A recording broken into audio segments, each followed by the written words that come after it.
ഏത് ഓർമ്മകളെ കുറിച്ചാണ് എനിക്ക് പറയാനുള്ളത്?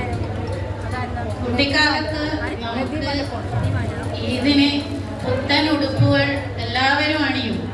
പക്ഷേ കുട്ടികളൊക്കെ കാത്തിരിക്കും.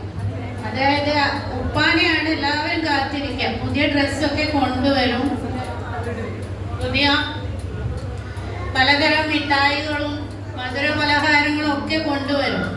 അപ്പോൾ ഞങ്ങൾ 30 ദിവസത്തെ നോമ്പിന് ശേഷം വിരിയുന്ന ഒരു പൂവായിട്ടാണ് എനിക്ക് പെരുന്നാളിനെ കുറിച്ച് പറയാനുള്ളത്.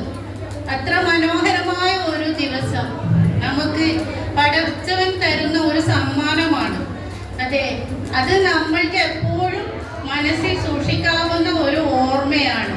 ഉപ്പായോട് ഒന്നിച്ച് പള്ളിയിൽ പോകുന്നതും ബന്ധുക്കളുടെ വീടുകൾ സന്ദർശിക്കുന്നതും ഒക്കെ ഒരു നല്ല ഓർമ്മയാണ്.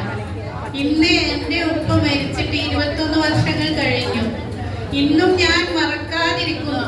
എൻ്റെ ഉപ്പയോടൊപ്പം ഒന്നിച്ച് ഈദുൽ ഫിത്തർ ആഘോഷിച്ചതും ബന്ധുക്കളുടെ വീടുകൾ സന്ദർശിച്ചതും കൂട്ടുകാരോടൊപ്പം മധുര പലഹാരങ്ങൾ അങ്ങോട്ടും ഇങ്ങോട്ടും നൽകുകയും ഒക്കെ ചെയ്തത്.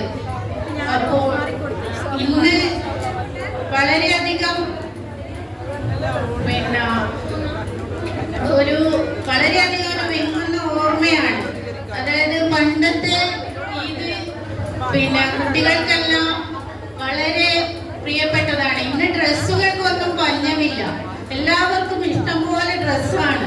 പണ്ട് അങ്ങനെയായിരുന്നില്ല. നമ്മൾക്കൊക്കെ 30 ദിവസം വ്രതമെടുത്ത് അതിനുശേഷം കിട്ടുന്ന ഒരു കോടി, അത് വളരെയധികം സന്തോഷമുള്ളതാണ്. ഇന്ന് കുട്ടികൾക്ക് ദിവസവും മാറ്റാൻ പുത്തൻ ഡ്രസ്സുകളാണ്. അതായത് അതുകൊണ്ട് പുതിയ ഡ്രസ്സുകൾ കിട്ടുന്നതൊന്നും അവർക്ക് വലിയ കാര്യമൊന്നുമല്ല. പക്ഷേ എന്നാലും ഇന്നത്തെ കുട്ടികളും ആഘോഷിക്കുന്നുണ്ട്. അതുകൊണ്ട് തന്നെ നമുക്കൊന്നും ആ പെരുന്നാളിന്റെ ഓർമ്മകൾ ഒരിക്കലും മറക്കുന്നില്ല. അതായത് ഉപ്പ മരിച്ചിട്ടും ഞാൻ എന്നും ആ ഉപ്പയെ ഓർമ്മിക്കുന്നു. ഒരു നല്ല ഡ്രസ് ഇടുമ്പോൾ, ഒരു നല്ല കാര്യം ചെയ്യുമ്പോൾ ഒക്കെയും ഉപ്പയാണ് ഞാൻ ഓർമ്മിക്കുന്നത്. അതുകൊണ്ട് തന്നെ ഉപ്പയും ഉമ്മയും നമുക്ക് പ്രിയപ്പെട്ടതാകും. അതിനാൽ ഞാൻ എൻ്റെ ഈദ് ഓർമ്മകൾ അവരോടൊപ്പം പങ്കുവെച്ചതാണ് ഇന്നും എനിക്ക് ഓർമ്മയിലുള്ളത്.